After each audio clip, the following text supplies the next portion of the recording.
Hello students, मैं मनीष भार्गव। कक्षा 11वीं फिजिक्स के आज के वीडियो में हम जड़त्वाघूर्ण पर आधारित जो प्रमेय है तथा जड़त्वाघूर्ण का कोणीय संवेग से संबंध और अन्य आकृतियों के जड़त्व आघूर्णों के बारे में हम पढ़ेंगे। सबसे पहले हम बात करते हैं योग की प्रमेय। किसी घूर्णन अक्ष के प्रता किसी भी पिंड का जो जड़त्वाघूर्ण होता है वो उस अक्ष के प्रता उस निकाय के सभी कणों के जड़त्वाघूर्णों के योगफल के बराबर होता है। अर्थात यदि एक निकाय है जो कई कणों से मिलकर बना हुआ है तो हम ये कह सकते हैं कि जो कणों के जड़त्वाघूर्ण होंगे उनके आघूर्णों का योगफल उस निकाय के जड़त्वाघूर्ण के बराबर होगा। यदि किसी अक्ष के प्रता अलग अलग कणों के जड़त्वाघूर्ण I1, I2, I3 हों तो उस निकाय का उसी अक्ष के प्रता जड़त्वाघूर्ण I बराबर I1 plus I2 I3 dash इसी प्रकार होंगे। अब हम महत्वपूर्ण प्रमेय जो पढ़ रहे हैं, थ्योरम ऑफ पैरेलल एक्सिस, समांतर अक्षों की प्रमेय जड़त्वाघूर्ण संबंधी। ये क्वेश्चन पूछा जाता है कि जड़त्वाघूर्ण संबंधी समांतर अक्ष प्रमेय लिखकर उसका व्यंजक ज्ञात कीजिए या सिद्ध कीजिए। इसमें नाम से ही पता चल रहा है समांतर अक्ष है, तो इसमें हमें याद रखना है कि एक ऐसी अक्ष लेंगे जो निकाय के लिए है कि जिसके प्रता हम जड़त्वाघूर्ण ज्ञात करेंगे। दूसरी अक्ष लेंगे जो निकाय के द्रव्यमान केंद्र से गुजर रही है। तो जब हम दी गई अक्षीय प्रता हम जड़त्वाघूर्ण ज्ञात करेंगे तो उस स्थिति में हमें जो ज्ञात होगा वो उस जो प्रमेय है उस प्रकार प्राप्त होगी कि किसी अक्षीय प्रता एक पिंड का जड़त्वाघूर्ण उसके द्रव्यमान केंद्र से गुजरने वाले समांतर अक्ष के प्रता जड़त्वाघूर्ण और पिंड के द्रव्यमान तथा दोनों अक्षों के बीच की दूरी के वर्ग के गुणनफल के योग के बराबर होता है। इस प्रमेय को आप समझें, ये हमारा मैथमेटिकल फॉर्म है I बराबर ICM प्लस MA², जहाँ ICM है द्रव्यमान केंद्र से जाने वाले अक्षीय प्रता जड़त्वाघूर्ण, M उस पिंड का द्रव्यमान है और A दोनों अक्षों के बीच की दूरी है। तो सीधा सा अर्थ ये है कि हम किसी निकाय का जड़त्वाघूर्ण किसी अक्षीय प्रता निकालेंगे तो वो किसके बराबर होगा? वो बराबर होगा द्रव्यमान केंद्र से जाने वाले अक्षीय प्रता जड़त्वाघूर्ण प्लस उस निकाय का द्रव्यमान और दोनों अक्षों के बीच की दूरी के वर्ग के गुणनफल के और योगफल के बराबर। अब हम देखते हैं, सबसे पहले आप इस चित्र को देख लें। ये AB अक्ष है जिसके प्रता हमें जड़त्वाघूर्ण ज्ञात करना है। CD दूसरा अक्ष है जो AB के समांतर है और द्रव्यमान केंद्र से गुजर रहा है। हम जानते हैं कोई वस्तु द्रव्यमान केंद्र पर संतुलित होती है।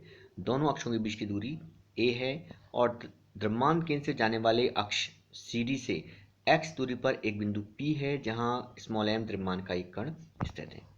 अब सबसे पहले हम इस m द्रव्यमान के कण का जड़त्वाघूर्ण ज्ञात करेंगे AB के सापेक्ष और फिर पूरे पिंड के लिए ज्ञात करेंगे तो सिग्मा लगा देंगे, हम उसका पूरा योग निकाल देंगे। तो आइए हम देखते हैं क्या हमें लिखना है। इसमें AB के प्रता हमें जड़त्वाघूर्ण ज्ञात करना है। CD दूसरा अक्ष है जो पिंड के द्रव्यमान केंद्र से गुजरता है और AB के समांतर है। दोनों अक्षों के बीच की दूरी A है। क्योंकि हम वस्तु को अनेक कणों से मिलकर बना मान सकते हैं, इनमें से एक कण P मान है जिसका द्रव्यमान m है। इस कण की CD से लंबवत दूरी x है, तब इस कण का AB अक्ष से लंबवत जो दूरी होगी वो होगी a प्लस एक्स। क्योंकि CD से x है और AB और CD के बीच की दूरी a है तो टोटल दूरी हो जाएगी AB से a प्लस एक्स। अब हम निकाल रहे हैं AB अक्षीय प्रता कण P का जड़त्व आघूर्ण। तो हम जहाँ जड़त्व आघूर्ण बराबर होता है द्रव्यमान गुणा दूरी का वर्ग। तो द्रव्यमान यहाँ m है, दूरी a प्लस एक्स है तो m a प्लस एक्स का स्क्वायर हो जाएगा। अब जब हम ए बी के सापेक्ष पूरे पिंड का जड़त्व गुण निकालेंगे तो I बराबर हो जाएगा sigma m a plus x का whole square, sigma m a plus x का होल स्क्वायर, या I बराबर sigma m a square plus 2ax plus x square. हम सिग्मा को अंदर ले जाएंगे तो I बराबर sigma m a square plus 2 sigma m x a plus sigma m x square. इसको हम समीकरण 1 मान लेते हैं। सिग्मा से अर्थ यहाँ पे क्या है, योग से अर्थ है सिग्मा का तात्पर्य। अब ए स्क्वायर चूंकि नितांक है तो बाहर हो जाएगा, तो a square sigma m 2a sigma m x और सिग्मा एम एक्स स्क्वायर। अब हम यहाँ देख रहे हैं कि जो एम एक्स स्क्वायर होगा, वास्तव में एम एक्स स्क्वायर जो है वो जो कण P है उसका CD अक्ष के पड़ता जड़ता गुण है। तो CD अक्ष के पड़ता P का जड़ता गुण एम एक्स स्क्वायर, तो CD अक्ष के पड़ता पूरे पिंड का जड़ता गुण ICM जो होगा वो सिग्मा एम एक्स स्क्वायर हो जाएगा। सिग्मा m जो है वो पूरे पिंड का द्रव्यमान है, वो कैपिटल M के बराबर हो जाएगा, और सिग्मा mx जो है वो CD अक्ष के पड़ता पिंड के सभी कणों के आघूर्णों का योग है। चूंकि CD जो है अक्ष है वो पिंड के द्रव्यमान केंद्र से जाने वाला अक्ष है, और हम जानते हैं कि द्रव्यमान केंद्र पर वस्तु संतुलित रहती है, अतः इसके परितः वस्तु के समस्त कणों के आघूर्णों का योग शून्य होगा, अर्थात सिग्मा mx शून्य होगा। तो समीकरण में मान रखेंगे तो I बराबर हो जाएगा a square m plus 2a into 0 plus ICM, या I बराबर इसको अरेंज करेंगे तो ICM प्लस MA स्क्वायर। यही समांतर अक्ष प्रमेय है। एक सवाल हम देखते हैं। 50 ग्राम द्रव्यमान के पिंड का जड़ता गुण उसके द्रव्यमान केंद्र से जाने वाले अक्ष के पड़ता 200 ग्राम सेंटीमीटर स्क्वायर है। इस अक्ष से 2 सेंटीमीटर की दूरी पर स्थित समांतर अक्ष के पड़ता जड़ता गुण ज्ञात कीजिए। तो m बराबर 50 ग्राम, a बराबर 2 सेंटीमीटर, ICM बराबर 200 ग्राम सेंटीमीटर स्क्वायर। सभी CGS सिस्टम में है, तो अब I बराबर ICM प्लस MA स्क्वायर लगा देंगे तो इस प्रकार हमें मिल जाएगा 400 ग्राम सेंटीमीटर स्क्वायर। अब हम देखते हैं थ्योरम ऑफ परपेंडिकुलर एक्सिस, मतलब वो थ्योरम जिसमें हम लंबवत अक्षों को लेंगे। सबसे पहले आप इस डायग्राम को देख लें। OX, OY, OZ, O मूल बिंदु है और X, Y, Z 3 अक्ष हैं। तो अब हम किसी एक अक्ष के पड़ता, मान लीजिए Z अक्ष के पड़ता हम जड़ता गुण ज्ञात करना चाहें इस प्लेन लैमिना का, समतल पटल का, तो जड़त्व आघूर्ण Z अक्ष के पड़ता जड़त्व आघूर्ण कितना होगा। इस अक्ष के लंबवत दो अक्ष कौन से हैं, एक X अक्ष है और एक Y अक्ष है, तो इनके पड़ता जड़त्व आघूर्णों के योग के बराबर होगा। और कंडीशन ये है कि तीनों अक्ष इसी एक ही कटान बिंदु से होकर गुजर रहे हैं। तो इसको हम देख लेते हैं। इसका प्रमेय क्या है कि किसी समतल पटल या प्लेन लेमिना का उसके तल के लंबवत अक्ष के पड़ता जड़त्व आघूर्ण किसके बराबर है, उसी तल में स्थित दो लंबवत अक्षों के पड़ता जड़त्व आघूर्णों के योग के बराबर होता है। और ये दोनों अक्ष एक दूसरे को उस बिंदु पर काटते हैं जिससे होकर लंब अक्ष गुजरता है।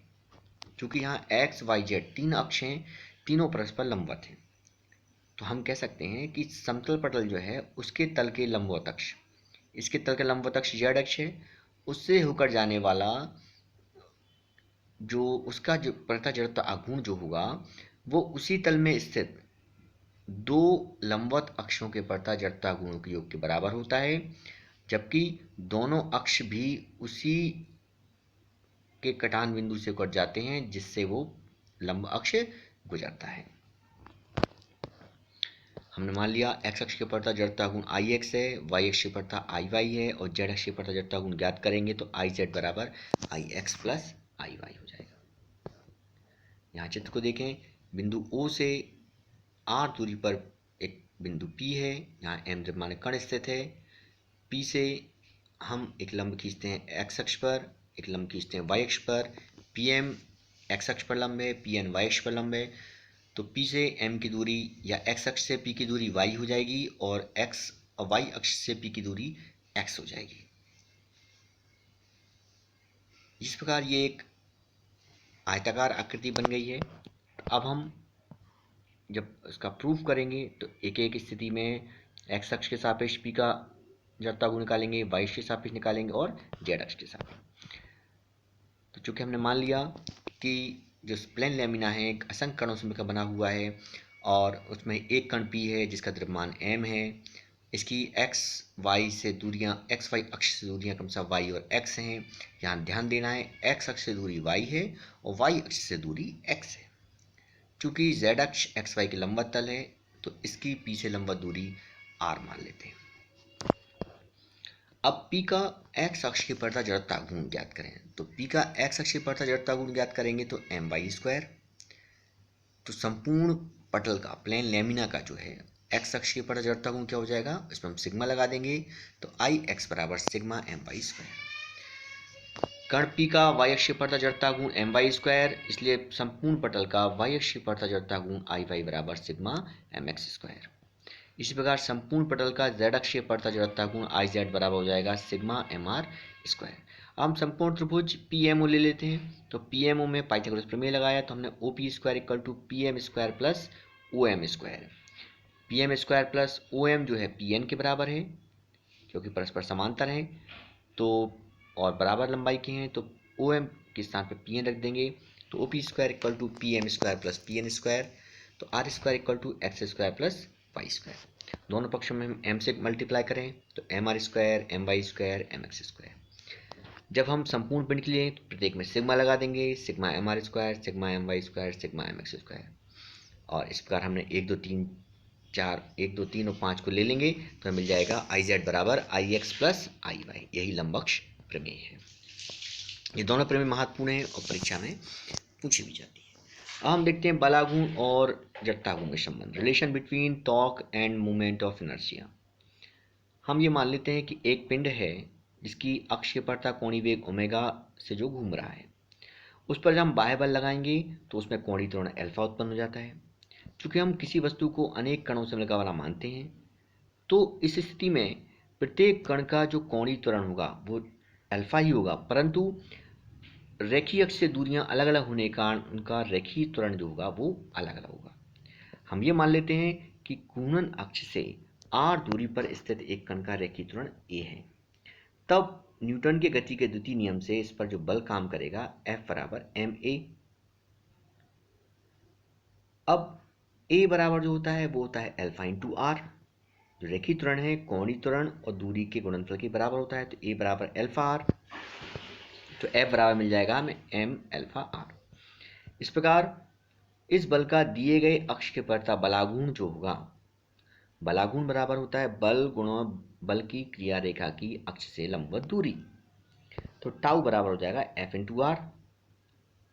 हम ये मान रखेंगे F का m equal to m alpha r, तो टोटल हो जाएगा मल्टीप्लाई होने पर m अल्फा r²। ये हमने एक कण की बात की है। यदि हम अलग अलग कणों की बात करेंगे तो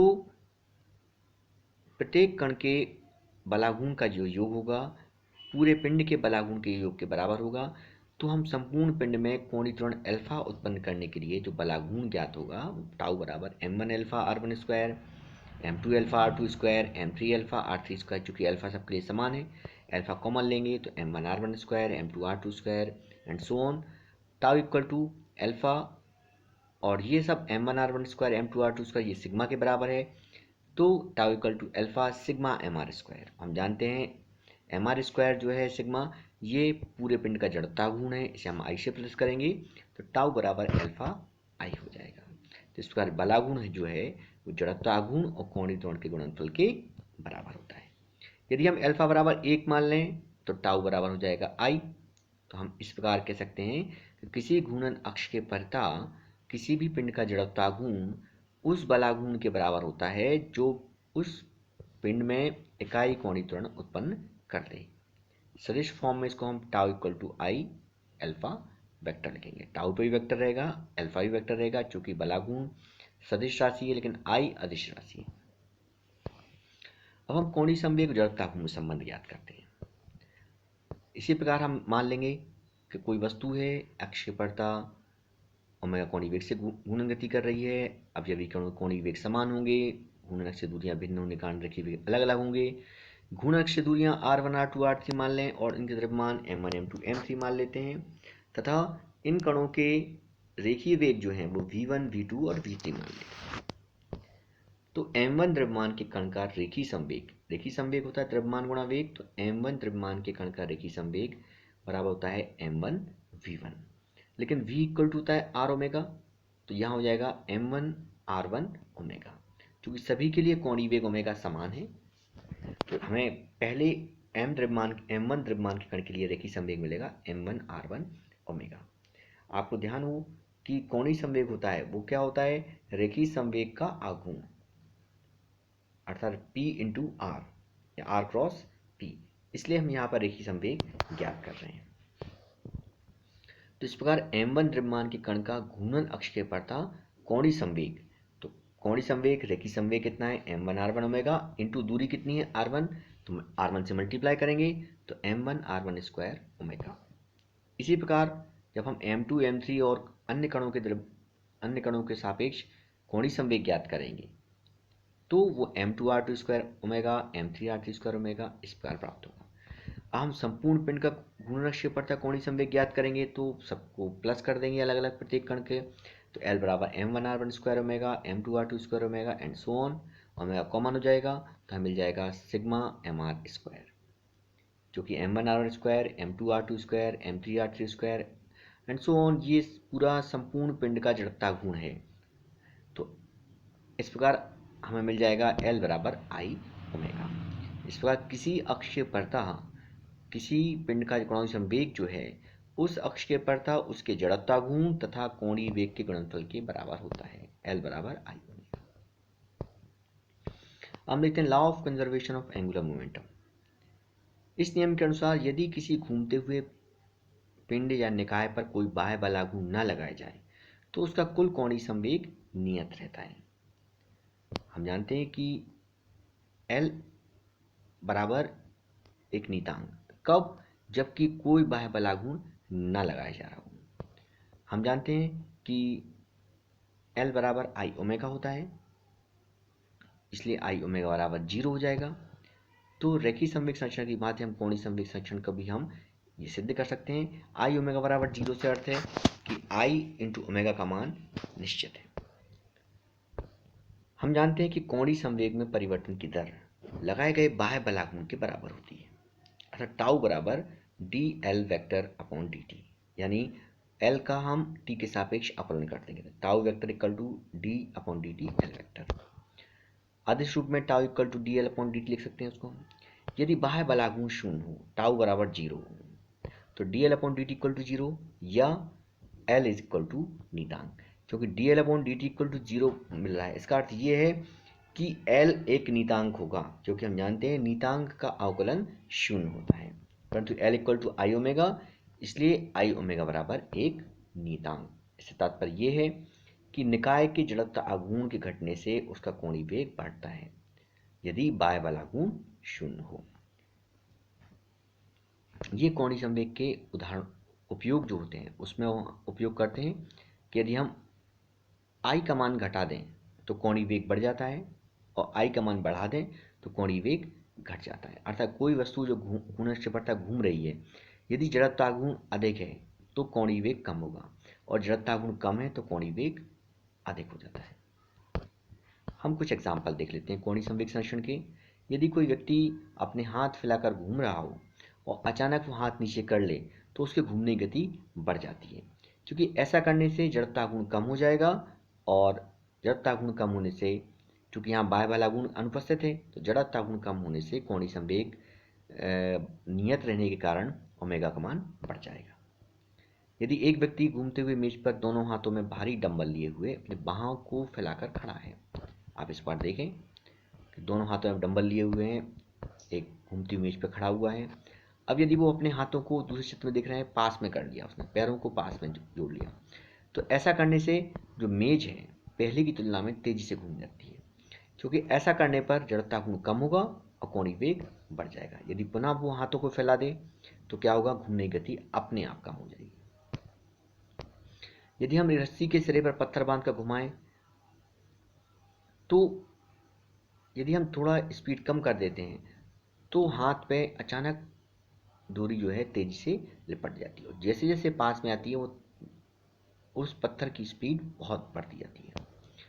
जैसे जैसे हाथ के समीप आता है पत्थर, जड़ता गुण कम होने लगता है, कोणीय संवेग उतना ही रहता है। अतः आई का मान कम होने पर कोणीय वेग का मान बढ़ जाता है, फलस्वरूप हाथ में तेजी से डोरी लिपटती है। घूमते हुए व्यक्ति प्लेटफॉर्म पर जब बैठा व्यक्ति केंद्र की ओर जाता है तो प्लेटफॉर्म तेजी से घूमता है। इस स्थिति में वही लागू होगा कि जड़ता गुण कम होगा और कोणीय वेग बढ़ जाएगा।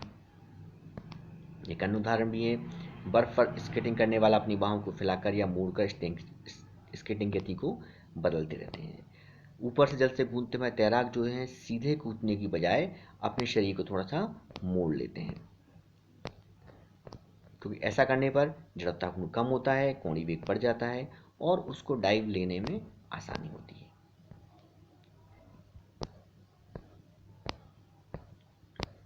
हम जड़ता गुण के दैनिक जीवन में उदाहरण भी देख लेते हैं।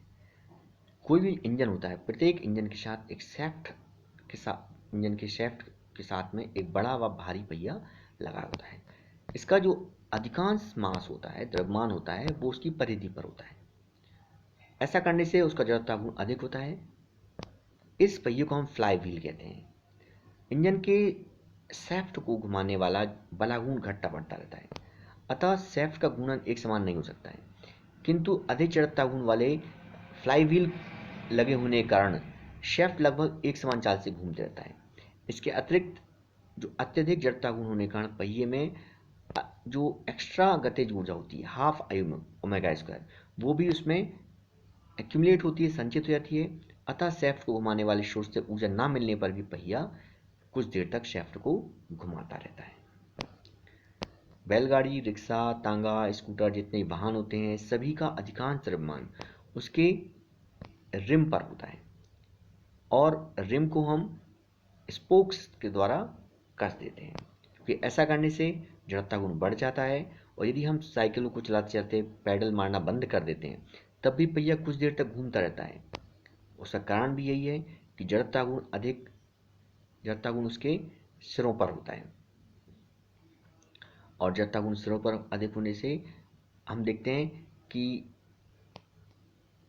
यदि हम पैडल को मारना बंद कर देंगे तो उसके बावजूद भी पहिया थोड़ा आगे चलता रहता है, क्योंकि जो गतिज ऊर्जा है उसकी, वो गतिज ऊर्जा उसको पहिए को आगे चलाने के लिए मिलती रहती है। जैसे बच्चों के खेलने वाली मोटर के नीचे भी एक छोटा सा गतिपालक पहिया लगा होता है, जिसको हम जमीन से अगर छोड़ते हैं तो जड़त्व आघूर्ण के कारण मोटर कुछ देर तक चलती रहती है। जड़त्व आघूर्ण अधिक होने के कारण ही पृथ्वी अपनी अक्ष पर एक समान कोणीय वेग से घूम रही है।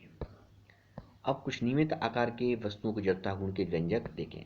इन्हें केवल हमें याद रखना है। ये विकल्प में पूछ सकते हैं कि L लंबाई है, B चौड़ाई है, R त्रिज्या है और M द्रव्यमान है।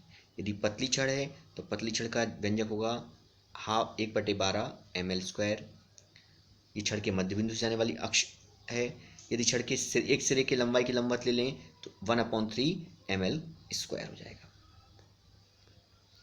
यदि हम पतला वृत्तीय वलय ले लें, रिंग ले लें, यदि हम व्यास के परता निकालेंगे तो 1/2 mr² होगा। यदि हम केंद्र पर तल के लंबवत निकालेंगे तो ये हो जाएगा mr²। यदि हम तल में स्थित स्पर्शिका के परितः निकालेंगे तो 3/2 mr²। यदि हम तल के, आप इस चित्र को देखते हैं साथ में, उससे आपको ज़्यादा अंदाज लगेगा। तल के लंबवत स्थित स्पर्शिका की परता देखें तो 2 mr² होगा। यदि हम वृत्तीय चक्ति की बात करेंगे तो इस पर वृत्तीय चक्ति के लिए हमें व्यास के परता, केंद्र के परता और तल के परता, तल के लंबवत परता, अलग अलग हमें व्यंजक प्राप्त होंगे। बेलन के अक्ष की परता, यदि खोखला बेलन है तो mr²। यदि हम लंबाई के लंबवत गुरुत्व केंद्र से जाने वाली अक्षीय परता निकालेंगे तो अलग हो जाएगा। ठोस बेलन के लिए अलग हो जाएगा। तो इस प्रकार ये कुछ आकृतियां हैं जिनको हमें, इनके लिए हमें जो जड़त्व आघूर्ण के लिए व्यंजक है वो केवल याद रखना है, वो हमें विकल्प में काम आ सकते हैं।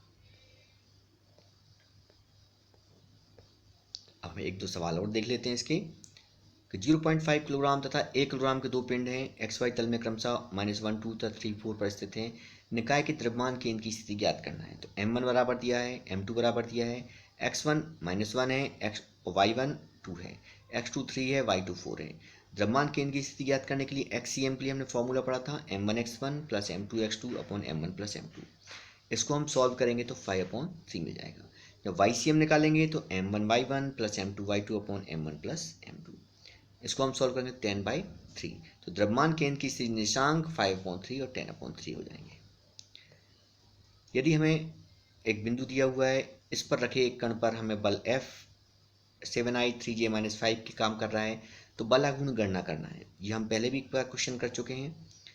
तो इसके लिए हम जानते हैं tau equal to vector R cross F होता है। R क्रॉस F के लिए हम सदिशों का सदिश गुणनफल ज्ञात करने के लिए हम एक सारणिक का प्रयोग करेंगे।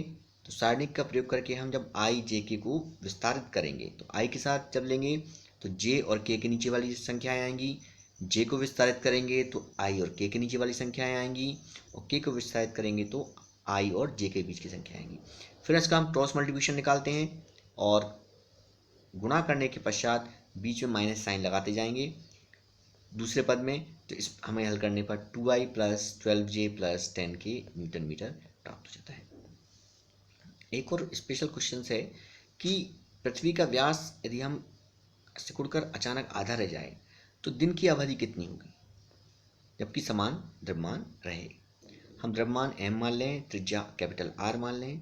चूंकि पृथ्वी अपने अक्ष पर घूर्णन काल T1 बराबर एक दिन जो है वो 24 घंटे है, तो यदि पृथ्वी का व्यास सिकुड़कर आधा रह जाए लेकिन द्रव्यमान वही रहे तो उसका आवर्तकाल T2 हो जाता है। अब कोणीय संवेग संरक्षण के अनुसार I1 ओमेगा 1 I2 ओमेगा 2 बराबर होंगे आपस में, क्योंकि इसका मान नियतांक है। I ओमेगा बराबर नियतांक के कारण I1 omega 1 equal to I2 omega 2 होगा। अब चूंकि पृथ्वी गोल है, तो जो हमने अलग अलग आकृतियों घूर्णन आघूर्ण जड़त्व आघूर्ण पढ़े थे अभी, तो I1 बराबर क्या होगा 2/5 mr²। Omega 1 equal to 2π/T1 होता है, T1 24 घंटे है। अब I2 बराबर 2/5 mr/2। चूंकि हमने त्रिज्या आधी हो गई है उसकी, अब तो R के स्थान पे r/2 रखेंगे हम। तो I2 इक्वल टू 2/5 mr/2 का होल स्क्वायर, तथा ओमेगा 2 बराबर हो जाएगा 2π/T2। अब चूंकि I1 omega 1 equal to I2 omega 2 है, इसमें हम मान रखेंगे तो हमें मिल जाएगा T2 इक्वल टू 6 आवर। अर्थात यदि व्यास सिकुड़कर आधा रह जाए तो आवर्तकाल जो होगा वो कितना हो जाएगा, 6 घंटे हो जाएगा। तो इस प्रकार आज हमने जड़त्वाघूर्ण संबंधी प्रमेय पढ़ी। जड़त्वाघूर्ण का कोणीय संवेग से क्या संबंध है उसको भी हमने ज्ञात किया, बलाघूर्ण से संबंध भी ज्ञात किया, और साथ में हमने जड़त्वाघूर्ण के एग्जाम्पल देखे, कोणीय संवेग संरक्षण के एग्जाम्पल देखे, तथा अलग अलग आकृतियों के जड़त्वाघूर्ण होते हैं उनके बारे में भी हमने पढ़ा, तथा एक दो सवाल देखे हैं। आशा है आपको ये वीडियो ज़रूर फ़ायदेमंद होगा। अगले वीडियो में हम अगला टॉपिक लेके फिर उपस्थित होंगे। तब तक के लिए